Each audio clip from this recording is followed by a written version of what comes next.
Well, thank you for being here today. Welcome to the North Dakota Water Education Foundation's executive briefing on the Fargo Moorhead Metro Flood Risk Reduction. My name is Gary Thompson. I'm representing the North Dakota Water Resource Districts Association. I am the past president, and I'm taking and filling in for Ken Royse, who is our present president. I guess I would also like to thank Gene and Julie and Mike for putting on a fantastic conference. Been a lot of fun. Again, the tours that we had yesterday were amazing. The people that helped us out with that and brought us through that tour, it's quite a deal what you guys have to go through. I guess at this time I would ask Pat Zavoral to come up here, and he is from the Fargo City Administrator for the project introduction.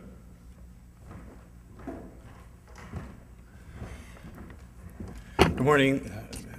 Thank you, Gary, and welcome to Fargo on behalf of the City of Fargo Commission and Mayor Wallaker. I trust you had a good tour yesterday. I understand that, is Dave Coleman here?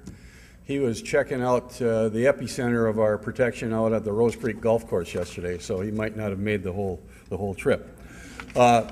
This morning, yesterday you got on the ground sort of look at what we've done and what is being proposed throughout the metro area and in the county. And this morning we're going to give you a rather intensive overview of just exactly the things that we are looking at and have to address in terms of a diversion that would protect not only Fargo and West Fargo, but also Moorhead, Minnesota. And it's a complex project. It involves numerous agencies. We're very appreciative of what's gone on in the past with the state of North Dakota funding. We're looking forward to additional support as we move forward. In general, a Corps of Engineer project, we've been told, takes somewhere between 13 and 15 years to mature and develop and then eventually be constructed. And we're on a fast track, and that's, you'll see this morning some of the things that we're doing to try and accelerate not only the design, but also the funding. There's always key things that need to be done on projects like this. We still have not got federal authorization for the project. The record of decision on the environmental impact statement has been signed. The next step will be authorization. We're hopeful that will take place either this fall or in the next legislative session next summer. If that's the case, then this project will be online, and we have a goal of completing it by the year 2020. You'll hear more about that later. One of the things that is always sort of difficult to address is the financing, but we've got some financing modeling that we'll show you this morning, just exactly how this project will evolve. There's some big numbers. You can't pay as you go as sort of the culture in North Dakota where you just take your money and build a project the next year. What we're working with the governor on is a funding program that will assist in meeting our goals. So the first part of the presentation will be done by Brett Coleman from the Corps of Engineers, and he's going to give you an overview of what the Corps is doing for the project. So again, thank you for coming to Fargo, and have a safe trip home. Yes, I'm Brett Coleman with the Army Corps of Engineers, a project manager on this project. And Pat's right, this project is like rocket speed as we went through the feasibility. It took just a little bit over, I think, 3 years from start to finish, and then we got the record of decision, so we're moving ahead. Today I'm going to go through project background, some of this how we did the feasibility, and then finish up with some of the design activities we have started in this project. As you're well aware of, the project area is within the black box. There's approximately 200,000 people within the metro area. We have a drainage area to the beginning of our project of about 6,800 acres. little background on the project. Flood stage in Fargo is a gauge reading of 18. We've exceeded that 48 times out of the last 109 years. Flood of record was in 2009, and that was about a 50-year event based on the hydrology we were using for the project. And emergency measures cost us about $70 million to flood fight that flight. Future without project conditions. The map you see before you, the blue polygon, is the area that would be inundated if there's no project in place and if there was no emergency measures able to install. So you can see many of the area is impacted. There are a couple lines on here to help reference you. This red line on this side is the diversion alignment as it was placed in the feasibility. And then you got Fargo up in here, Moorhead over here. This is the Red River. And then you have the Wild Rice here, the Cheyenne River, and then the Maple. So again, without emergency measures, this is what you would see for flood inundation. It's estimated $10 billion of damages from a 500-year event for this area. Future without project conditions. The other thing that we noticed is that it seems like we have a lot of 100-year events year after year, and how is that possible? So we did bring together an expert panel to look at that situation. And through this panel discussion, which was different agencies and different specialists in the field, they came up with what you call a wet cycle, and that's the EOE. For a 1% chance, which is a 100-year event, we have a hydrology of 34,700 cubic feet per second. The 0.2% chance, which is a 500-year, our hydrology has 61,700 cubic feet per second. You can see, if you've been reading some of the papers, there's been some talk a little bit about what FEMA regulates to and what we're using and maybe how those interplay with each other. Existing FEMA regulation is 29,300 cubic feet per second. And so we are greater than that, but it gets into how those flows were developed and the period of record and the length of period of record. And that's a whole discussion for maybe a future time, or we could come back at some point and explain how that all worked out. But it is pretty interesting on how the hydrology works out. Evaluation and screening. You can see the dates. We had different phases, and as we learned things throughout the phasing, it led to the next phase. So in phase 1, started in September 08, and it was just an extension of the reconnaissance effort. On the federal side, we do a reconnaissance to see if there's any federal interest. Is there anything out there that the federal government can do that will bring us at least a 1-to-1 benefit cost ratio? If at the reconnaissance level, if we can't find anything, then there's no federal interest, and that's usually where the process stops. Well, we extended the reconnaissance effort because we did find some things that had some potential, and then as you go farther, you develop more information. And we said, diversion alternatives and levee flood walls alternatives were considered. Then we went into phase 2. And again, no action is always an option, just to leave it status quo. But then we also looked at diversion, different capacities of diversions, and it ranged from 10,000 cubic feet per second to 35,000 cubic feet per second in North Dakota and Minnesota. And it's at this phase that the local sponsors requested that the diversion be placed on the North Dakota side, and it was called a locally preferred plan, or the LPP, as you see here. One of the reasons for placing it on the North Dakota side, it does pick up 5 different tributaries that the Minnesota plan would not. Again, we have the Cheyenne, Maple River. We have the Rush and Lower Rush that would pick up as it flows around on the North Dakota side. On the Minnesota plan, it would not pick up those tributaries. So any flooding coming from those tributaries could impact the area.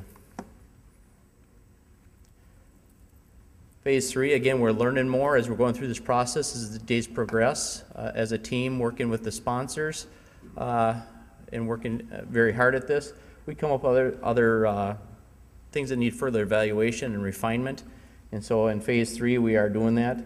It's at this point that we had downstream impacts, and it was our intent as part of our process, we have to identify where those downstream impacts go to zero. And we had good feelings we would find that, so we released the draft EIS in May of 2010, and it was sometime after that we found out that with the continuing modeling later that fall, that impact downstream just kept attenuating, kept going towards Canada, and finally it got close to Canada where we still had impacts because of our diversion project here in this area, which led us to phase 4. And we kind of opened up the box and said, how can we mitigate or stop our downstream impacts? Had some different concepts, looked at those, evaluated them and kicked them out. And the one that came through was upstream retention storage area on the project to nearly eliminate downstream impacts. We also, with some of the changes in hydrology, were able to optimize the diversion channel. And you can see it was before a 35,000 cubic feet per second, but now in our current plan, it's about a 20,000 cubic feet per second channel. And that has to do with the hydraulics and the head that we have in our staging and storage area. We did do a supplemental draft EIS with this new plan, and that went out for public comments in April.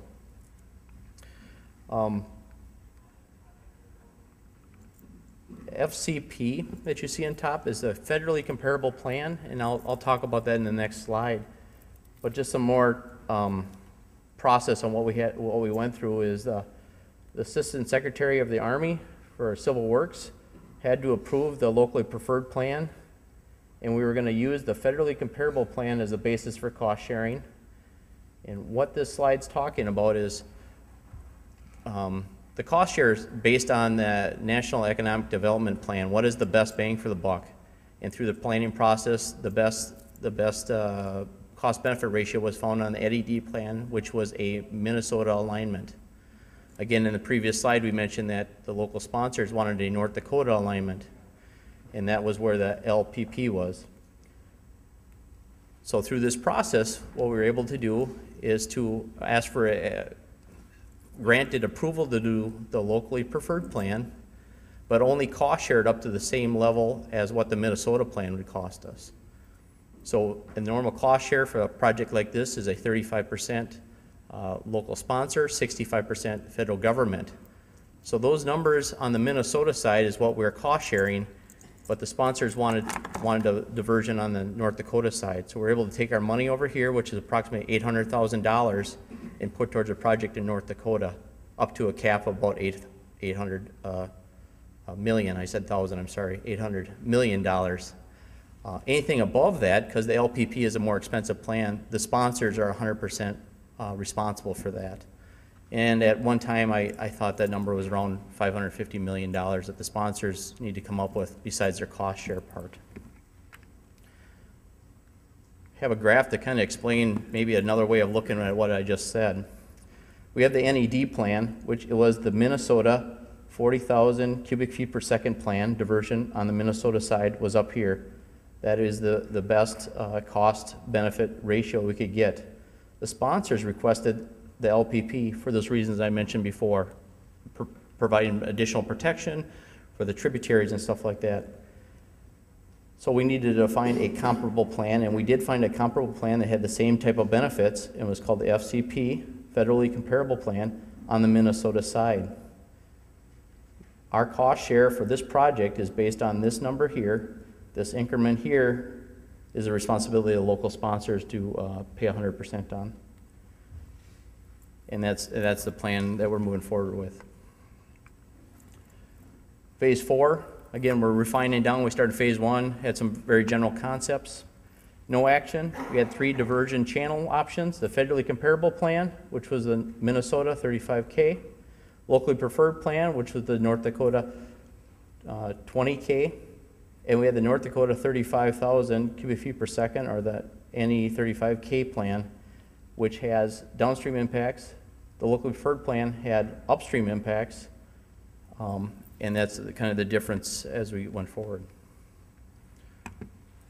In summary, the alternatives we did look at non-structural for the project: levees, flood walls, upper basin storage. Looked at combinations of levees and diversions. We looked at various different capacities of the diversion channel. Pretty exhaustive list of things that we looked at, and we ended up with the diversion with upstream staging and storage. With the federally recommended plan, our components are a 20,000 cubic feet per second channel. The channel's in this blue line. I'll laser it here from the back, help you see it. Comes this way. We have 50,000 acre feet of storage, which is within this polygon. 150,000 acre feet of staging area, which is outlined in this red box. In between these two, we're able to nearly eliminate all our downstream impacts. The diversion is approximately 35 miles long. We have a control structure on the red. We have a control structure on the Wild Rice. We have two aqueducts. We have one on the Cheyenne, one on the Maple. We also have two rivers, the Rush River, Lower Rush. They're going to terminate and dump into our diversion and then be carried to the downstream end.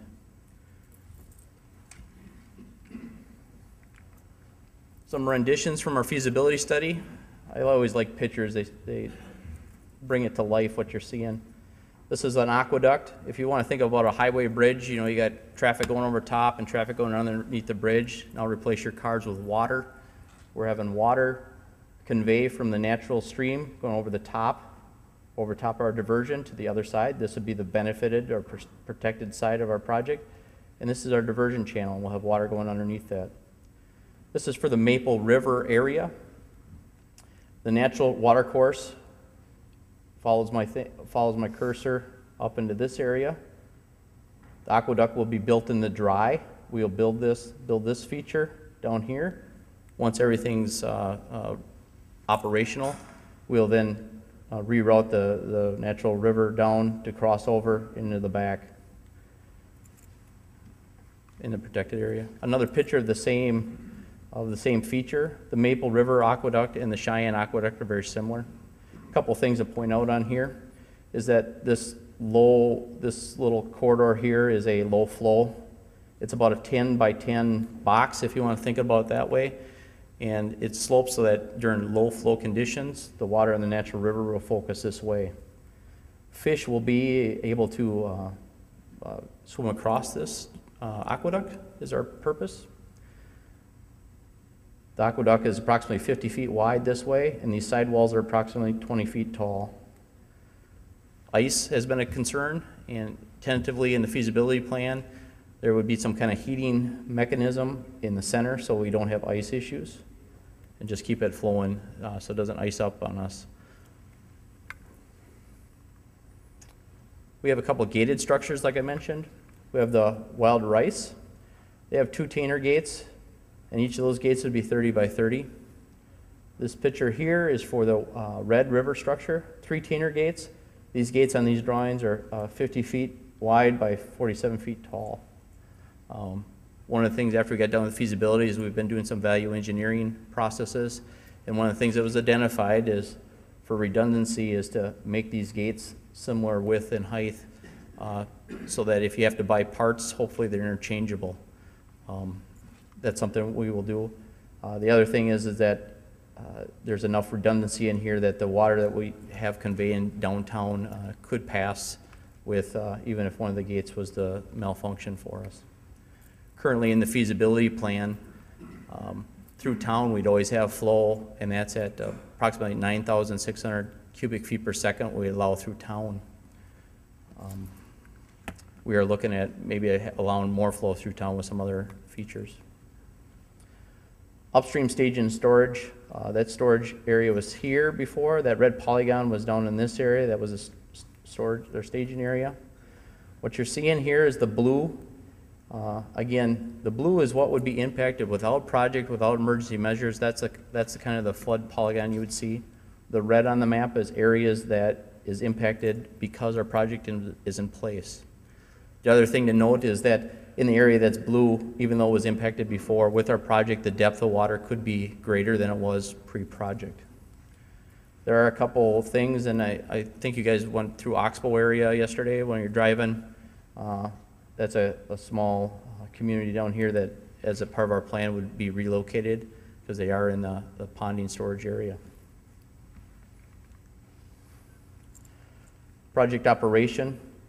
The map is the event, percent chance, or a 5-year event, and the flows, and there's a pale color. So if for the 20% chance or a 5-year event, which is a flow of about 12,000 CFS, you can look on the map to see where that would be, and you can see most of the flooding at a 5-year event would stay within the channel, kind of coming back up the tributaries. If you go to the 1% chance, it's really darker blue, or a 100-year event, you can see that the water would be all the way out to this areas. And it's just, we use that graphic to help explain kind of what you can expect for each of those areas in that spot. With project conditions, even with our project in place, there is residual impacts to flooding. Again, here's the outline of the diversion channel from the feasibility. And for the 1% chance, the Red River would back up a little bit in the north, and then your staging and storage would have water in it. For the 500-year event, staging and storage would have water on it. You'll still have some backing up conditions. The blue, just for contrast, the blue that you see, again, is with project, without emergency measures, what would be impacted. So with our project for 100-year, this blue area with a project would not have that blue area in it anymore, but you would still see the orange. That was kind of a summary of how we went through the feasibility process. We got to the plan. It did get approved, as Pat said, record of decision. And we did start pre-construction engineering and design with an agreement back in September. Current design, we are starting on the north end. The thought is design that. We would build the north end and work our way upstream or south on this project. We did do some looking at the alignment, and we were able to reduce the length on the alignment, approximately 1 mile. And then we broke up reaches. And for the reaches, we got different teams working on doing the design of those reaches and the bridges in this part. I zoomed in of the same thing. I guess the big concept when you start getting in from going from feasibility to design, there's a lot of issues that come up that you're aware of, but now you actually have to figure it out, like local drainage and farm tiles. Where do they come in, and how do you get your bridges? We have some bridges in this area. We have 3. We got 29 County Road 81 and a railroad bridge in this reach. Who builds first? They all have to be raised 7 to 8 feet, and start doing that coordination part. Locating utilities, buried utilities, and how are you going to reroute those? So there is a lot of opportunities in design to work out those issues. And the last part that we're working on for this year is the lower part of this. We're still south, or I'm sorry, we're north of I-94 by 3 or 4 miles. So we still have a lot of work to do. Moving forward, we will continue to work on technical issues. We do look at value engineering, and value engineering is to increase value and maybe decrease future risk for the project. And we are always looking for ways to identify ways to save money on the project. Well, there's different things. One example would be at the outlet. In the feasibility, the plan was to put a concrete structure in with fish passage around so fish could migrate up through a VE. The change has been to a concrete, or not concrete, but a rock ramp. It'll allow the same outlet, but allow fish passage to use the same features, and that's a significant saving for our project. Our project schedule will still need to be authorized and appropriate funds for construction. Until that happens, we are using the funds given by the Congress to do design activities. We're not able, we the federal government are not able to start construction until we get the authorization. Figure once we get authorization, about 3 months afterwards, we can sign a project partnership agreement. That's an agreement between the federal government and the sponsors, saying that we will construct this. It breaks out the cost share, and then it also talks about O&M responsibility once the project's completed. the earliest construction could start, be about 6 months after authorization, or the summer of 13. So approximately a year from now, it's possible if we had authorization funding, we could start some construction projects for this. Assuming we get $240 million a year invested in this project between the federal and the local sponsors, it's going to take approximately 8.5 years before the project will be operational. To be operational, I mean that's buying all the lands and building all the project features. My last slide I have is just to highlight fmdiversion.com. It's a website that the sponsors have put together, and it's a spot for if you want information about the project, this is the spot to look for. We held some meetings, and there's poster boards and other PowerPoint presentations you can navigate on here. Frequently asked questions, so if there's questions come up, or if something you hear today poses questions, you could go to the site and submit it here, and we'll get you a response.